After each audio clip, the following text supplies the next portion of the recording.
watching at home and for joining us here in our studio. I have to tell you, we're a man down tonight. Guillermo's not here. For the second night in a row, he's not here. And he might not be coming back for a while. He's at home right now with a case of corona, and he also has COVID. This is the second time he's had it. He had it last summer, and I do want to say he didn't catch it from me. I haven't seen him in almost 2 weeks. He probably got it from one of the other hosts, but he said he's feeling okay. His text, I asked how he was today. He wrote, "This is sucks. I got COVID again. Unbelievable." And, you know, this is sucks because it's not the same without him here. Usually when Guillermo calls in sick, it's because he has the Don Julio variant, and we also haven't ruled out monkeypox. You know, we had our first report of monkeypox in our studio audience today. No, in California today. And I have to admit, for a potentially fatal disease, it's a lot of fun to say monkeypox. It really is, provided, of course, you are able to say it. It is the first possible case in New York in years. Monkeypox is a rare virus. Monkey. So you can see them on stage at Chippendales in Las Vegas. Thank you.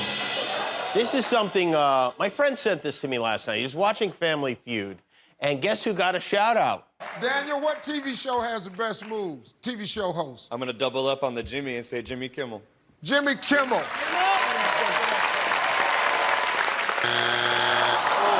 a good guy. Now that's outrageous. Those people have no idea what kind of moves I have. And it got worse from there. I don't know. That's a hard one. 5. 3.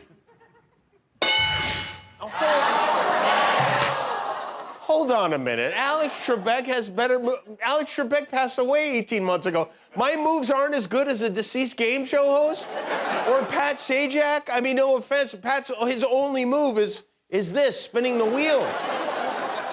I've never been so insulted in my whole life. You know, in New York yesterday, the end of an era, really. The last payphone in Manhattan was carried into space or something, I guess. I don't know.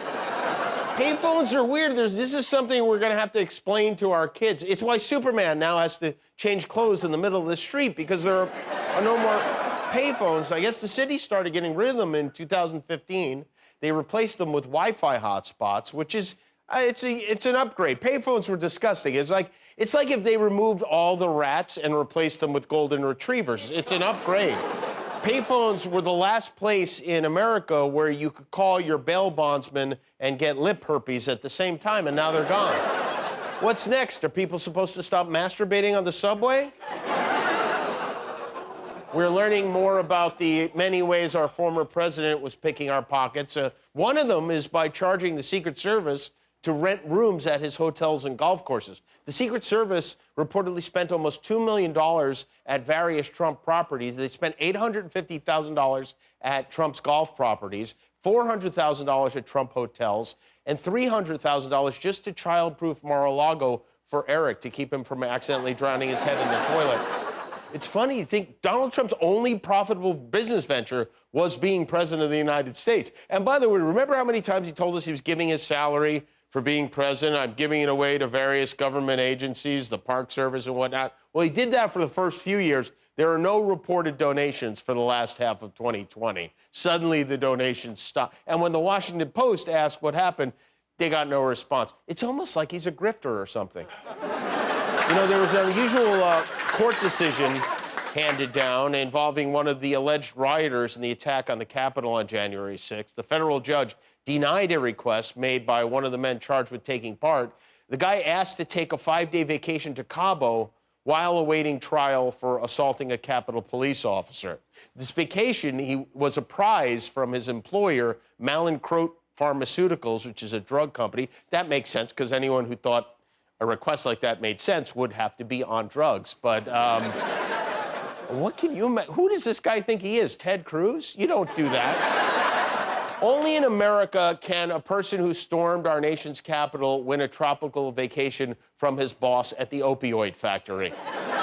Meanwhile, soon-to-be former member of Congress Madison Cawthorn is having a very bad week. If you're not familiar with Madison, this guy, he's from North Carolina, is the youngest member of Congress. He's the one who a few months ago claimed he was invited to an orgy with a bunch of Republican lawmakers who were doing coke. And then there was a video of him on top of a friend thrusting violently. And not only did Cawthorn lose his primary last week, he's now being investigated by the House Ethics Committee. They're looking into financial improprieties related to a cryptocurrency he promoted and possibly an improper relationship with a staff member, which just goes to show you when Mitch McConnell invites you to an orgy, you go to the orgy. It's as simple as that. You know, it's election day today in 5 states. There are primaries in Georgia, Alabama, Arkansas, Texas, and Minnesota. And I mentioned last night, Kellyanne Conway, Trump's former advisor, has a new autobiography. They've been releasing tidbits from the autobiography, one of them being she admits that Trump lost the election, but she's very careful to do it in the one place she could be sure he would never see it, which is a book. And now, why this is a story, I'm not sure, this election thing. Officials from both parties in every state have concluded there was no fraud. Biden won the election. In Florida, Governor Ron DeSantis, his own Secretary of State, wrote, Florida's election in 2020 was accurate, transparent, and conducted in compliance with Florida law. And still, he felt it necessary to create a special election police force. This is a 24-person team that he created to make sure what never happened in the first place ever happens again. From the team behind Law & Order and Law & Order SVU comes Law & Order EVU, Election Victims Unit. Any election fraud yet? Not yet, but I can feel it. Something's coming. Soon. Real soon.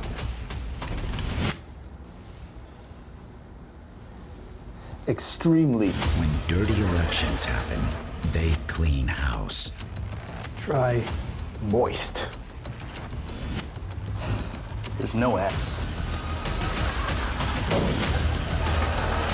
Critics are calling it a real slow burn. Like really slow. Shark. There's no S. Law & Order EVU, followed by CSI Loch Ness.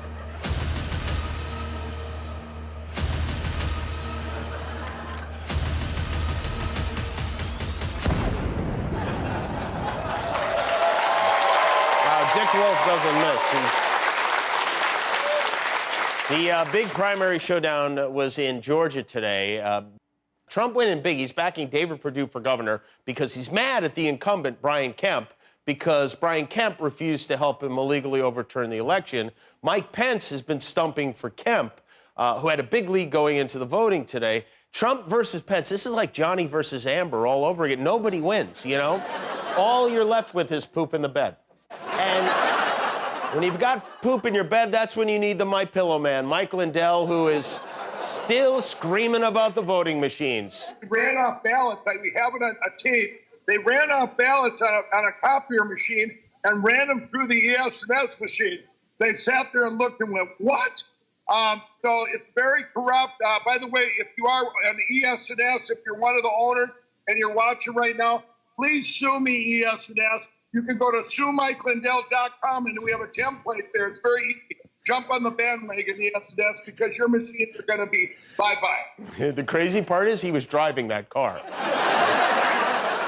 And by the way, if you go to that website, suemikeLindell.com, this is what you get. This site can't be reached. Just like Mike himself. But you do have to hand it to Mike. You know, he's been putting his time and his money where his mustache is, even taking out ad time to endorse a special candidate of his own. Quick, quick, quick, quick, quick.